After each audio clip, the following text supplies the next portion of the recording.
Fala aí pessoal, tudo certo? Mais um vídeo aqui no canal no ar e eu já aviso até, tô gravando antes do jogo do profissional. O vídeo tá entrando no ar na quinta-feira, certamente, mas não sei o que aconteceu ainda no jogo do profissional, claro, eu vim pra casa, só tomei um banho, me troquei, daqui a pouco eu vou pra Vila Belmiro. Estava agora há pouco no CT Pelé, onde o Santos jogou pelo Brasileirão Sub-20 e infelizmente foi derrotado pelo Fluminense. Então, por isso, eu tô gravando antes, tá entrando depois, só porque questões aí do algoritmo do YouTube ia me quebrar se eu postasse tudo na quarta-feira, né? Não faz sentido. Bom, mas vamos falar sobre essa partida que o Santos sofreu, infelizmente, a sua primeira derrota na competição, né? Injusta a derrota, tá? O Santos jogou muito mais, e até agora, nessa competição inteira, talvez o único jogo que o Santos não tenha jogado mais que o seu adversário foi contra o Palmeiras. Aí você pensa, pô, bom sinal? Sim, no geral sim, mas também tem a parte ruim. Se a gente jogou melhor em quase todos os jogos, por que a gente só venceu 2 dos 6 que fizemos até agora, né? Empatamos 3 e perdemos 1, o de hoje. É algo a se refletir. Mas vamos falar sobre essa partida aí. Antes, se você puder, deixar aquele like no vídeo, se inscreve no canal, é muito importante, ajuda bastante a gente. Ao final do vídeo tem entrevistas aqui com o técnico Fabrício Monte e o Luca Meirelles, artilheiro do time, artilheiro do campeonato, e que fez o gol nessa derrota aí que o Santos sofreu, infelizmente. Até eu vou falar da tabela antes, que eu tô com ela aberta aqui. Com a derrota, o Santos caiu para oitavo, tá? Na tabela de classificação. Claro que ainda foram só 6 rodadas, ainda tem mais... Deixa eu fazer as contas aqui rapidinho. 13, né, pela frente, é turno único, classificam os 8 primeiros, tudo mais. Mas é importante sempre estar no pelotão da frente, sempre costumo falar isso. E atualmente a nossa campanha é ali. A gente tem o segundo melhor ataque da competição. Segundo não, o segundo, o Vasco é o melhor. Porém, a sexta pior defesa. Então, mesmo tendo bons zagueiros, tá? Então isso é um pouquinho preocupante, a quantidade de gols que esse time tem tomado. Bom, eu até estava olhando aqui para ver se algum time ainda vai jogar, mas acho que não. Todos os jogos aconteceram já nesta rodada, para ver se alguém podia passar. Mas enfim, tô abrindo aqui. A próxima rodada é o Cruzeiro, tá? No CT Pelé, o Cruzeiro que é o segundo colocado, um time bom também, só perdeu um jogo também, mas venceu 3 e empatou 2, né? 11 pontos. O Santos tem 9 pontos. Equilibrado esse jogo também, tá? Agora para falar desse jogo aqui, o Santos que entrou em campo com o Rodrigo Falcão, o Gabriel Simples, o João Ananias, o Samuel e o Vinícius Lira, o Profeta, o Gustavo Henrique e o Rodrigo César na frente, Matheus Xavier, Pepe Firmino e Luca Meirelles. Começou muito bem o jogo, o Santos atacando muito o lado esquerdo. O Matheus Xavier, que não vinha fazendo bons jogos hoje, para mim fez um primeiro tempo muito interessante, foi muito agudo, foi para cima, teve 2 chances que o goleiro... aliás, eu até devia ter falado isso antes também. O goleiro do Fluminense, o menino, deixa eu olhar aqui o nome dele, Kevin Vinícius, que partidaça, viu? Parabéns ao menino que fez grandes defesas, salvou o Fluminense. No primeiro tempo ele faz 2 finalizações do Matheus Xavier, uma ainda pega na trave depois, enfim. Mas foi um Santos que foi muito agressivo, que conseguiu... Acho que uma coisa que me chamou mais a atenção hoje, o Santos conseguiu trocar passes mais rápido, tudo de primeira, girando bastante assim mesmo, como não vinha fazendo tanto nos últimos jogos, ou pelo menos não fez em todos os últimos jogos, tipo, fez no segundo tempo contra o São Paulo, fez contra o Atlético Goianiense não, porque não foi um jogo tão bom, mas fez contra o Atlético Mineiro também, aquele empate que foi injusto, era pra gente ter vencido. Enfim, paciência, né? E foi pra cima e tudo mais, tanto que o Santos abre o placar cedo, né? Com o Luca Meirelles, uma jogada pela esquerda, justamente o cruzamento. Eu acho que foi do Lira, eu vou até ver aqui na matéria do Santos, aquela matéria que o Santos sempre solta. É isso mesmo, foi o Lira, que já tinha feito antes uma jogada dele chegar pelo lado esquerdo, mas aí desviou e foi para escanteio. Dessa vez ele cruza, o Luca domina, corta muito bem o zagueiro e bate de bico, faz um belo gol. É que o grande problema foi o Fluminense logo em seguida chega pela primeira vez e marca o seu gol também, né? Lá na saída de bola, o Santos nem tocou na bola. E foi uma bola que foi muito bem trabalhada, inclusive pelo lado esquerdo eles desceram também, direito do ataque deles, esquerdo da defesa do Santos, só que a inversão saiu rápida e o Gabriel Simples ficou sozinho contra 2 jogadores. Nisso, deixa eu ver aqui o nome do menino também, cadê? Peraí, Marlon, o Marlon, muito bom jogador também, camisa 11, que jogava pela ponta esquerda. ele cortou para o meio, e aí o Pepe Firmino chegou para marcar, ele que estava jogando pelo lado direito, e não fechou tão bem a perna direita do Marlon. Então o Marlon ajeita, bate muito bem de frente, sabe aquele chute na cara da bola, que vai bem forte, a bola vai bem rasante pro gol. Aí o Rodrigo Falcão não teve como pegar, e aí sai o empate. Como eu falei depois das chances do Matheus Xavier, as duas foram depois, inclusive. Foram jogadas trabalhadas, primeiro um passe do Luca, depois um passe do Rodrigo César, o goleiro salvou. Até os 16 o Fluminense tem a segunda grande chance deles no primeiro tempo, que foi no lançamento, o Gustavo Henrique ficou na dúvida, era um escanteio pro Santos, aí a bola foi cortada e tal, não foi nem um lançamento, foi mais uma bica pra frente, né? E aí ele ficou na dúvida, tipo, ameaçou ir, não foi, o atacante ganhou a frente dele, ia ser uma baita uma besteira dele ali, mas o Rodrigo Falcão saiu muito bem no gol e fez a defesa. Mas depois disso foi só o Santos. Só o Santos, como eu falei, insistindo em tabelas curtas. Rodrigo César estava mais atento hoje no primeiro tempo, achei. O Xavier também, como eu falei, não vinha fazendo bons jogos ontem. Hoje fez um bom jogo. Ontem, porque o vídeo está entrando quinta-feira para vocês, mas eu estou gravando quarta. E pelo lado esquerdo se entendeu bem um pouco com o Lira, mas acabou que não saiu o gol, né, na primeira etapa. E aí no segundo tempo, o jogo até depois dos 30 minutos deu uma equilibrada, o Santos também cansou e tudo mais, e meio que cessou um pouquinho as oportunidades. E aí no segundo tempo, eu vou colocar até o campinho para vocês, o Fabrício Monte foi muito bem, que fez uma mudança interessante. Ele tira o Gabriel Simples e coloca o João Alencar. O João Alencar é um zagueiro, para quem não sabe, mas é um zagueiro de muita mobilidade, é um cara bem ágil, tem um trato ali com a bola no pé muito bom. O que ele fez? Colocou o João para ser um terceiro zagueiro. Quando o Santos marcava, defendia numa linha normal de 4-4-2.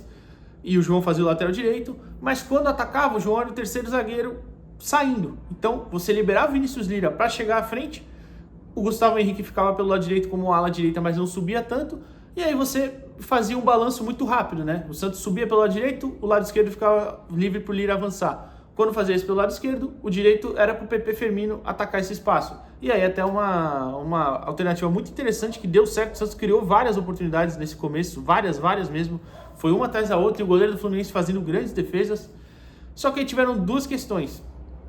A primeira, o Pepe hoje não fez um bom jogo, tá? Não fez uma grande partida. Eu não gosto muito quando ele joga aberto, principalmente pelo lado direito. Se for para deixar ele jogar aberto, eu prefiro pelo lado esquerdo. Mas, via de regra, acho que é um jogador que atua melhor centralizado. E a segunda coisa foi, depois de um tempo, o João Alencar sentiu o tornozelo. Ele que tinha machucado o tornozelo no jogo contra o São Paulo, que ele sai no intervalo, depois ele perde ali 2, 3 jogos, né? Hoje ele sentiu de novo o tornozelo, e o Fabrício Monte vai falar disso no final, então fica aí pra você escutar. E aí ele precisou substituir, e aí eu acho que o Fabrício já errou. Ele coloca o Cauã Pereira, foi mais pro final do jogo, o Cauã Pereira centroavante, então meio que força o time um pouquinho mais pra frente. O Gustavo Henrique virou lateral de fato, então você tinha de novo um 4-2-3-1, só que nem era tanto 4-2-3-1 já, porque o Cauã, como eu falei, é um centroavante, então estava mais para frente. O Padula entrou no lugar do PP também. E aí depois, uma que sai mais pro final, o Kenai entra no lugar do Matheus Xavier. Mas aí acho que era para meio que recompor o meio de campo, fechar um pouquinho ali, que o Fluminense estava ganhando o campo por ali. Mas enfim, seguiu o segundo tempo com grande chance do Santos. O problema é que não matou. E aí, numa última bola, o Fluminense teve uma chance lá que o menino acerta uma bicicleta maravilhosa no travessão. E aí no rebote o jogador consegue pegar e fazer o gol. Aí o Santos até tem um ataque depois, mas já não tinha mais tempo. Então assim, acho que é um pouquinho de inexperiência que foi falado aqui no começo do campeonato. É um time muito jovem, que vai perder pontos bestas, mas é que dói quando é num jogo assim, né? Que você jogou tão melhor, faltou só matar, que era jogo pro Santos ter vencido. Mas paciência, né? Como eu falei, agora é tentar recuperar contra o Cruzeiro, que é um time dificílimo. Mas é um campeonato muito equilibrado esse Brasileirão Sub-20, né? Então, ainda tem muito campeonato também pela frente. Mas o Santos hoje desperdiçou pontos, tá? Eu posso falar aqui que não era justo, eu nem acho que era justa a derrota, mas o futebol infelizmente é injusto, né? Então, faltou o Santos fazer gol. Consequentemente, faltou isso para vencer a partida. Mas enfim, paciência faz parte, esses meninos vêm tendo evoluções ali. Para falar só dos destaques gerais que eu gosto de falar sempre, baita partida do João Alencar, que apesar de ter jogado pouco tempo, o João Ananias também foi muito bem, o Luca, claro, quem criou as melhores oportunidades da partida, fez o gol dele também. Acho que podemos destacar também, o Matheus Xavier faz o primeiro tempo muito bom, o segundo ele tem uma bela queda também, já não foi tão bem. E de quem eu nem acho que teve um destaque negativo, mas eu esperava mais do Profeta. Ainda sigo esperando mais do Profeta, é um jogador ele que claramente tem talento. O segundo tempo, quando o Santos ficou com a saída com 3 zagueiros, ele era o cara responsável por armar essa primeira bola ali, como ele é já normalmente, só que ele tinha mais liberdade para avançar. E aí ele encaixa um belo passe, um passe muito bom dentro da área já, que eu acho que é pro Rodrigo César. E o Rodrigo também já domina muito bem, já orientando o corpo para frente, né, que ele já tira o marcador, e ele cruza pro meio da área até a zaga tira e tal. Esse tipo de passe que eu espero do Profeta, esse tipo de começo de jogada, ele às vezes fica muito parado tentando inverter muita bola, não é sempre assim, só acho que ele pode fazer mais porque tem qualidade para isso, ele já demonstrou. Apesar de eu achar também que ele ainda precisa evoluir um pouquinho fisicamente. Mas enfim, acho que só isso. O Gabriel Simples, que sai no intervalo, também fez uma partida bem discreta hoje. E o próprio Vinícius Lille, ele faz o primeiro tempo muito bom. O segundo, ele subiu bastante, mas não acertou o tanto que ele costuma acertar, né? Mas ele não fez uma partida ruim, mas é que ele tá sempre num nível tão alto que hoje talvez não tenha sido tão legal. Mas enfim, faz parte, como eu disse. Fica aí com as entrevistas do Fabrício Monte e do Luca Meirelles. E não sei se a gente volta ainda hoje, mas se não, até amanhã. Valeu, pessoal. Luca, fala um pouquinho dessa derrota, né? Primeira do Santos aí na competição, mesmo com a equipe criando bastante. A gente estava aqui falando com o professor Fabrício antes e falou, a equipe criou para vencer, né? Que infelizmente esbarrou no goleiro em uma tarde inspirada e na falta de gols mesmo, né? Acredito que é um time que precisa amadurecer bastante. Time muito coletivo, se ajuda pra caramba, muito unido, se cobra, mas nós precisamos acertar os mínimos detalhes. Time bom pra caramba, você vê a partida de hoje, jogamos muito, amassamos, cara. Acredito que no terço final é aproveitar as chances de gol que tem e os mínimos detalhes lá atrás é não tomar gol, que é mais importante, porque acabamos fazendo gol rápido e 30 segundos depois tomamos um empate. E acho que prejudicou bastante, mas, cara, amadurecer, aprender com os erros, treinar, preparar e melhorar o psicológico, que com certeza esse time é muito bom e vamos voar daqui pra frente. Você falou de aproveitar as chances, né? O Santos tem um dos melhores ataques da competição, você também é um dos artilheiros. O que você acha que falta para deslanchar de repente e se firmar um pouquinho mais nesse pelotão da frente? Com essa derrota até hoje o Santos caiu pro 8º lugar. É o que eu te falei, cara, acho que é os mínimos detalhes. Infelizmente estamos pecando em alguns pontos no jogo, momentos cruciais, e infelizmente estamos tomando gols, às vezes perdendo chances, e isso está prejudicando a gente na pontuação do campeonato. Então eu acredito que como eu falei, amadurecer mentalmente para quando chegar a oportunidade de matar e quando chegar lá atrás não tomar e se ajudar todo mundo. Fabrício, como você analisa essa derrota em casa, né? A primeira na competição, e agora, apesar de 2 empates em sequência, já são 3 jogos sem vencer. Como você planeja essa sequência da equipe na competição também? Eu acredito que os dois empates primeiro foram situações atípicas, né? Um jogo muito bom, muito forte aqui contra o Palmeiras, né? E um jogo contra o Atlético Goianiense lá, com um campo muita chuva, nos atrapalhou um pouco pra gente desenvolver um jogo melhor.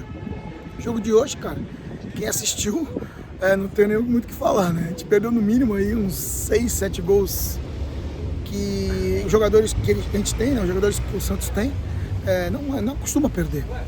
E aí a gente tomou 2 gols que não tinha nem como tomar. Essa é a realidade, entendeu? Então eu acredito muito na nossa derrota hoje, né? A falta de gols que a gente não fez, porque a gente teve muita chance. Aproveitar e te perguntar, você fez uma substituição no intervalo que mudou um pouquinho a estrutura da equipe, né? E depois acabou tendo que voltar porque o Alencar saiu. Sim. Já peço até para você explicar a mudança e também a situação do Alencar, o que aconteceu? Ele foi o tornozelo? Ele teve uma entorse no tornozelo, né? Deus queira que não seja nada. Cara, a situação é o seguinte, a gente vem treinando e essa situação, né? Era uma opção da gente iniciar hoje já assim, e vem desenvolvendo muito bem essa situação. E no intervalo eu acreditei que a gente melhoraria nosso poder ofensivo ainda mais com essa mudança de jogar com 3 zagueiros, né? Porque às vezes todo mundo fala que jogar com 3 zagueiros é defensivo, mas às vezes não, você vira muito mais ofensivo, né? E deu certo, cara, deu certo, o time melhorou, o time andou pra frente, o time jogou pra frente, mas infelizmente a bola não entrou. O goleiro deles foi muito bem também, tem que, né, parabenizar o menino que teve uma partida excelente. Mas faz parte, vamos pro próximo aí, tem o próximo jogo e vamos em frente. Só pra ainda perguntar do Alencar, é o mesmo tornozelo da outra lesão? Foi o mesmo tornozelo, ele sentiu, ele falou bem que não sentiu a mesma dor que sentiu da outra vez, né? Mas ele sentiu a mesma lesão. Tá, e pra finalizar, professor, a gente viu saindo ali o João Pedro e o Rafael Gonzaga que estavam assistindo, né? Voltaram do Sul-Americano. Qual o planejamento para eles? É incorporar ao elenco do 20 ou eles vão ficar no 17? Eu não sei te dizer, isso aí tá com os coordenadores. A gente sabe que eles deram uma folga para eles, porque eles chegaram, né, essa semana. Não sei te explicar se eles vão. São jogadores muito talentosos, são jogadores que, se vierem para o elenco do Sub-20, vão acrescentar muito. Se não vierem, no 17 são de referências e fazem diferença lá. A gente torce que eles consigam fazer 17 e 20, ajudar nas duas equipes para a gente qualificar ainda mais nosso elenco.